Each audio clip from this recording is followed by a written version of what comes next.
મહેસાણાના નસબંધી કાંડમાં એક પછી એક નવા ખુલાસા થઈ રહ્યા છે। નસબંધીમાં ભોગ બનનાર અને ભોગ બનતા બચી ગયેલા બે યુવાનો સામે આવ્યા છે। જમાનપુર ગામમાં પણ નસબંધીનો મામલો સામે આવ્યો। લોહીના લેબોરેટરી રિપોર્ટ કરાવવા ન હોવાનું કહીને યુવાનને લઈ ગયા હતા અને રૂપિયા 2000 આપવાની લાલચ પણ આપી હતી।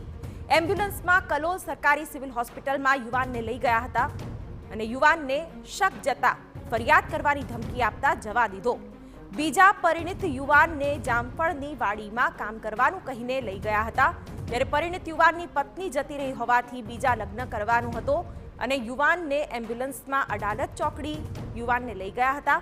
અડાલજ હોસ્પિટલમાં લેબોરેટરીનું કહીને લોહી લીધું અને લોહી લીધા બાદ નસબંધીનું ઓપરેશન કરી નાખ્યું। નસબંધીનું ઓપરેશન કરી રૂપિયા 2000 પણ આપ્યા। બંને યુવાનના કેસમાં આરોગ્ય વિભાગે તપાસ હાથ ધરી છે।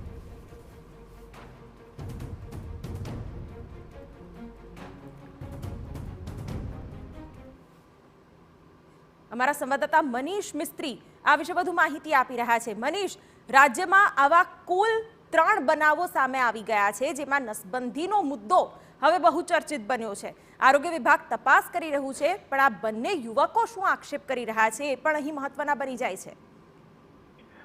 જી, નવી સેડાવીના યુવકની સાથે જે ઘટના બની, એવું નથી કે એક જ યુવક આ ઘટનાનો ભોગ બન્યો હોય, આ કેમ્પનો ભોગ બન્યો હોય। વધુ બે યુવાનો આવા પ્રકારના કેમ્પના ભોગ બન્યા હોવાનું સામે આવ્યું છે મહેસાણા જમનાપુરમાં, કે જ્યાં બે યુવાનોને નસબંધી માટે લઈ જવાયા હતા।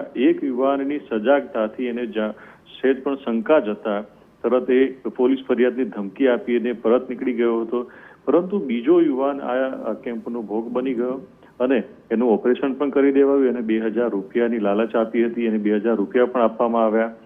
એક યુવાનને કલોલની સરકારી સિવિલમાં એમ્બ્યુલન્સમાં લઈ જવામાં આવ્યો હતો, તો બીજા યુવાનને અડાલજની હોસ્પિટલમાં લેબોરેટરી કરવાનું લોહી કહીને લોહી લીધું હતું। લોહી લીધા બાદ એના ટેસ્ટ કરી અને ઓપરેશન કરી દેવાયું હતું। આ બંને યુવાનોના નિવેદનો સામે આવ્યા છે અને આ પ્રકારે કહી શકાય કે અત્યાર સુધી મહેસાણાના જ 3 કેસ આ પ્રકારે સામે આવ્યા છે। સમગ્ર મામલે જમનાપુરમાં આરોગ્ય વિભાગની ટીમ પહોંચીને તપાસ કરી રહી છે। જી બિલકુલ, તો મહેસાણામાં ખાસ આવી કોઈ એમોથી નસબંધી કાંડ આચરવામાં આવી રહ્યું છે કે કેમ તેને લઈને પણ હવે તપાસ જરૂરી બની ગઈ છે।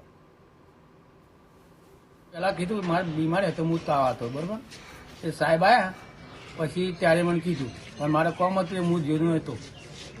પછી બીજી વખત આવ્યા કે લોહીની લેબોરેટરીને એવું કરવાનું હોય તમને 2000 રૂપિયા આલશું એમ કરીને લઈ ગયા। પછી શું થયું? ક્યાં લઈ ગયા હતા? હમણાં મને કલોલ લઈ ગયા।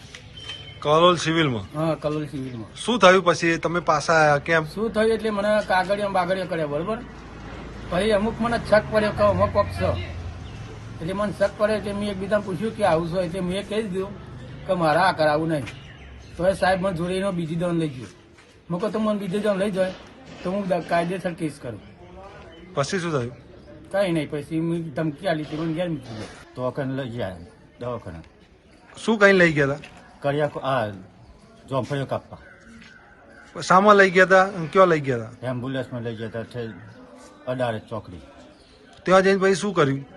તો જઈને લેબોરેટરી કરવાનું નોંધ દઈને લોહી લીધું, બરોબર। લોહી લઈને પછી એને કટિંગ કરાવ્યા। તમને કેટલા પૈસા આલ્યા? 2000 રૂપિયા।